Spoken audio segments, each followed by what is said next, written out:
I had a COBRA meeting this morning, which was an opportunity that I took to thank the police for their work over the last few days, to express my support for the police officers who have been injured and the communities impacted by this mindless thuggery. There are a number of actions that came out of the meeting. The first is we will have a standing army of specialist officers, public duty officers, so that we'll have enough officers to deal with this where we need them. The second is we'll ramp up criminal justice. There have already been hundreds of arrests. Some have appeared in court this morning. I've asked for early consideration of the earliest naming and identification of those involved in the process, who will feel the full force of the law. And thirdly, I've been absolutely clear that the criminal law applies online as well as offline, and I'm assured that that's the approach that is being taken. Whatever the apparent motivation, this is not protest, it is pure violence, and we will not tolerate attacks on mosques or our Muslim communities. So the full force of the law will be visited on all those who are identified as having taken part in these activities. In relation to the police, I'm absolutely clear that we will have the officers we need, where we need them, to deal with this disorder. And that is why the standing army has been set up, specialist officers ready to be deployed to support communities. On the question of prisons, firstly, we're monitoring it on a daily basis. I'm appalled that we've been put in this position by the previous government, that is even a discussion, it's even a question that you have to ask me.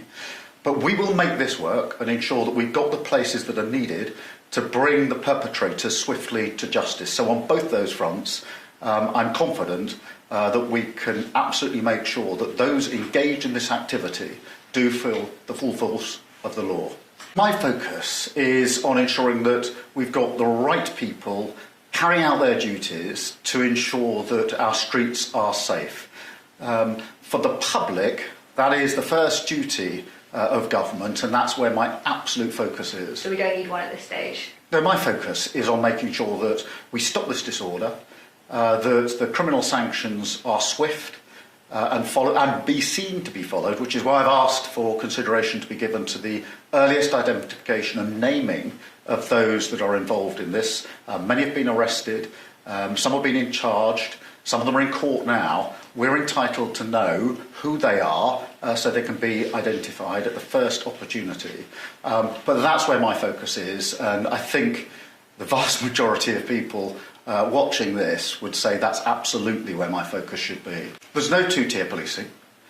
There is policing without fear or favour, exactly as it should be, exactly what I would expect and require. So that is a non-issue. The focus here is not on the apparent motivation of anybody involved in this. This is not protest. This is violence. It's violence on our streets being inflicted and targeted on communities, and we're not going to tolerate that in this country. The message from me this morning was very clear in the COBRA meeting, which is the law applies online. So if you're inciting violence, it doesn't matter whether it's online or offline.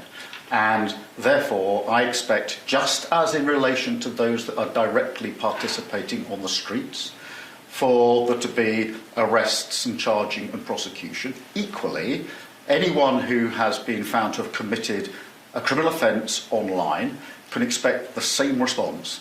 Thank you very much. Thank you. Hi guys, thank you so much for watching this video. Now we all know that the issue that happened at Southport, the stabbing issue, had enacted in a lot of people anger, and a lot of people have taken to the street to protest against violence. This is extremely painful and an absolute act of brutality, and this shouldn't happen to anybody, not children. And my question to you now is, with all these protests that is going on, a lot of people being hurt, would this make a difference? Our Prime Minister considered this as an act of violence, and in his previous speech, he stated that he's going to issue arrest on all the people who have been identified to take part in this protest. I mean, the prison is going to be full because almost everywhere in UK now is participating in the protest. So what is going to be the fate of the country? Perhaps if these protests aren't going on, then the Prime Minister can think with his cabinet to devise a plan on how to deal with these issues and also bring all those people who are going around holding knives to justice. I don't think this situation is only immigration problem, because anyone can do this. Anybody can go around. Anybody who is violent, who is bad, can go around holding knives. And it doesn't matter whether they are immigrants or not. Nobody wants to go through such situation where they lose a loved one, regardless of the race or where they are coming from. So I am just going to plead with you all who are watching this video that it's important that we all come together to tackle these issues. It's important to come together as a community to make sure that there is no violence hovering around and that we can all live in peace.